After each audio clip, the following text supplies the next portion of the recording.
Gott kvöld. Álftanes fær milljarð króna úr jöfnunarsjóði sveitarfélaga gegn því að sveitarfélagið verði lagt niður og sameinað öðru. Fjárhaldsstjórn Álftanes hefur náð samkomulagi við lánardrottna 4 milljarða króna afskriftir á skuldum sveitarfélagsins.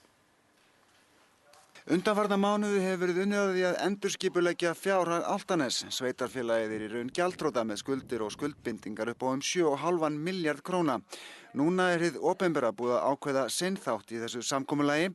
Jöfnunarsjóður sveitarfélaga sem er á forræði innanríkisráðherra ætlar að leggja til milljarð króna næstu 3 árin gegn því að Álftanes sameinist öðru sveitarfélagi. Viðræður einmitt það hafa staðið yfir við Garðabæ en þar setja menn og bíða eftir niðurstöðunni. Hvernig fjárhagur Álftanes munu líta út og hvort sameining sé raunhæf. Hluti af þessum milljarði er vegna væntanlegrar sameiningar. En það er fleiri sem hangir á spýtunni. Fjárhaldsstjórn Álftanes er búin að semja við lánardrottna sveitarfélagsins, þar á meðal eru Fasteign og Íslandsbanki, niðurfærslu skulda upp á tæpa 4 milljarða króna.